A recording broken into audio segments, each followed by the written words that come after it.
Sawadee Kap, kamusta Kap? Okay ka ba Kap? Kapun ka! Magandang araw sa ating lahat. Ako na naman po ulit si Ajani, ang probinsyanong teacher na napadpad dito sa Thailand para sa mga pangarap na hindi ko alam kung kailan matutupad. And for today's video mga ongs ay isi-share ko sa inyo itong aking travel experience papunta sa northern part ng Thailand, which is ang Krabi Province. Sobrang late na nga itong ating video dahil noong April 13 pa po ito. April 13, which is kaarawan yon ng Songkran dito sa Thailand. I had so much time naman to do this, to edit this video, pero kapag talaga tinamaan tayo ng katamaran, talagang wala tayong magagawa. Supposed to be April 11 or April 12 sana yung travel ko. Kaso late na akong pumunta doon sa bus terminal para kumuha or magpa-reserve ng ticket. Imagine 1 week before ng gusto kong date ng pag-travel, pumunta na ako doon sa terminal. Kaso wala akong nakuhang slot for April 11 and 12. Ang available na lang is April 13. At 2 slot na lang. Buti naabutan ko pa. Tapos yung ibang slot na is later na ng 13. Songkran kasi kaya talagang peak season ang daming mga turista na gustong mag-travel din sa iba't ibang provinces ng Thailand. Kung hindi pa natin alam ang Songkran ay water festival na sineselebrate dito sa Thailand. At the same time, yun na rin yung parang New Year nila dito. So ayun na nga, maaga tayong gumising ngayon. Actually, hindi na yan maaga, mga 8 or 9 na yan nang gumising ako. Pero maaga na yan sa akin kasi usually kapag walang pasok or walang gagawin, mga 10 or 11 talaga ako nagigising ng umaga. Pero ngayon gumising tayo ng maaga-aga kasi kailangan nating i-prepare yung mga kakailanganin nating gamit papunta doon sa Krabi. 8:30 pa naman ng gabi yung biyahe ko, kaso wala lang, excited tayo kaya maaga tayong gumising, maaga tayo nag-prepare. Syempre magta-travel tayo, lalakwatsa tayo. Sino ba naman ang hindi gaganahan? Sino ba naman ang hindi ma-excite kapag ganyang mga usapan na? Pero seryoso, talagang kailangan nating maagang mag-prepare kasi nga Songkran ngayon, kaarawan ngayon ng Songkran. Ibig sabihin maraming mga kaganapan ngayon. May mga para-parada, mabigat ang traffic, maraming mga pasahero, mahirap kumuha ng sasakyan and the like. At saka gusto ko ring matulog muna pagkatapos ko ba iligpit itong mga gamit ko.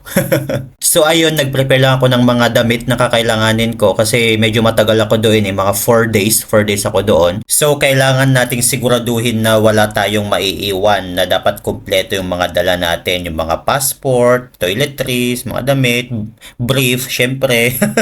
Minsan nakakalimutan natin yan Yung ticket natin, papunta at pabalik. Nung nag-book kasi ako, yung ticket natin, papunta at pabalik. Nung nag-book kasi ako ng ticket, nag-book na rin ako ng pabalik para hindi na ako mahirapan mag-book kasi syempre ang daming mga biyahero. At ang pinakamaagang pabalik ay 17 na. Kaya nangyaring 4 na araw tayo doon. Kasi yung pinakamaagang papunta is 13, tapos yung pinakamaagang pabalik is 17. Kasi puro puno na nga yung mga slots. Kaya mag-i-stay tayo doon ng 4 days sa ayaw at sa gusto natin. Ayun, so pagkatapos kong mai-prepare yung mga gamit na kakailanganin ko, yung mga gamit na dadalhin ko, natulog muna ako saglit.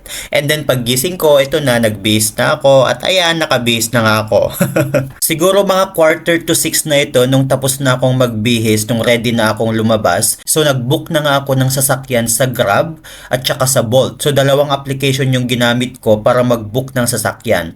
And as expected, sobrang hirap mag-book. Ang dami ko ng trinay na binook. Nagko-confirm naman pero maya-maya nagka-cancel din. Yung iba naman nai-stuck sa traffic kasi nakikita mo naman yan dun sa application, dun sa GPS. Nakikita mo doon na hindi talaga gumagalaw yung sasakyan, hindi umaalis kasi nga sobrang bigat ng traffic. Kaya ayan, nababaliw na ang Ajani nyo. And finally, after the long wait, siguro mga 1 oras mahigit ako dyan nag-book ng sasakyan. So ngayon meron na akong na-confirm at nakausap ko nga din siya doon sa Grab application. So nakachat ko siya. Sinabihan ko na siya na whatever it takes, pupunta siya. At nag-confirm naman siya. So ayan, lalabas na nga tayo para doon na natin siya hintayin sa labas ng kondo. Ayan, so palabas na nga tayo at medyo madilim na rin dito sa labas. So anong oras na rin yan? So maglalakad lang tayo papuntang guardhouse at doon na natin hihintayin yung sasakyan. So nakikita ko naman sa Grab application na malapit na siya. Kinakabahan na ako dyan kasi feeling ko malilate na ako. 'Di ba nga 8:30 yung nandun sa ticket natin yung oras ng pag-alis natin.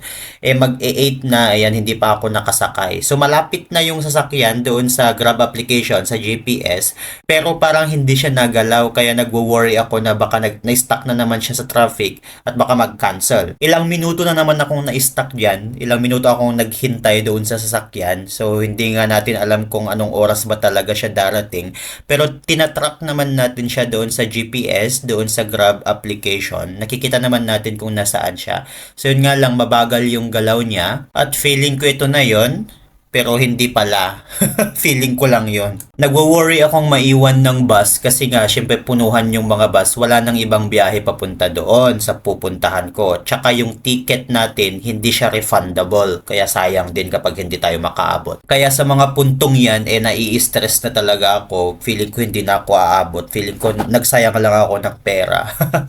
Yung ticket natin is 700 baht ang one way. So, bali 1.4 yon papunta tsaka pabalik. So, 700 baht, mga ano yon, no, mga 1,100 yun in peso. And finally, nandito na yung sasakyan. Ayan. So, dito tayo sasakay ngayon papunta doon sa terminal.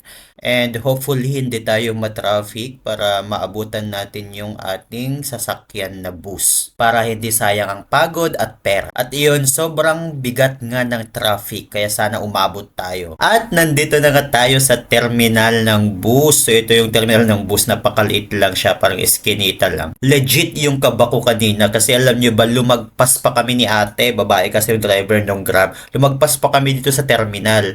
First time ko lang kasi pumunta nung nagbook ako ng ticket. So bali pangalawa lang ngayon na babiyahe na ako. So hindi ko matandaan yung itsura ng lugar. So yun, nalampasan pala namin ni ate. Pero ayun, umabot din naman tayo, kaya okay lang. Wala kang makikitang mga nakaparadang bus dito kasi parang pick up point lang to. Yung mga bus nila manggagaling pa ng Bangkok.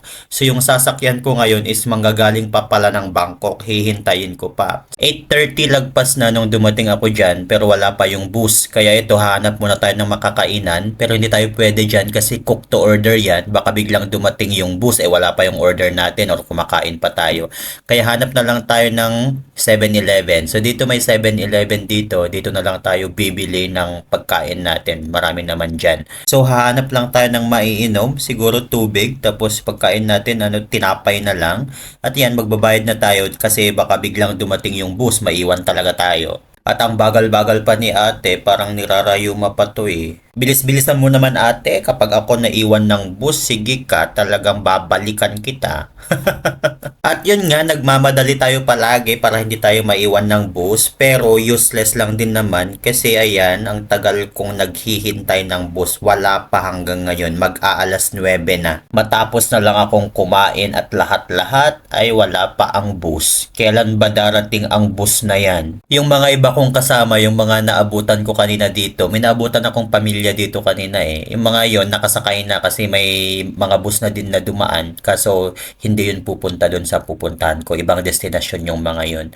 At sa wakas, the long wait is over. So, nandito na ang bus. Parating na, makakasakay na rin tayo finally. Krabi, here I come! Eto na, sasakay na nga tayo at ayan, hinahanap natin kung saan ba yung upuan natin. Kasi kung ano yung numero mo doon sa ticket, doon ka dapat uupo. Safe trip to me! At eto na, medyo madugo-dugo to. Mahaba-habang labanan to kasi 10 hours ba naman? Tignan ko lang kung di ka mabulok pagdating mo doon. And nag-stop over nga lang kami for dinner. At kung umabot ka sa puntong ito ng video ay maraming salamat. Abangan mo ang susunod na video na kadugtong nito. Hanggang sa muli!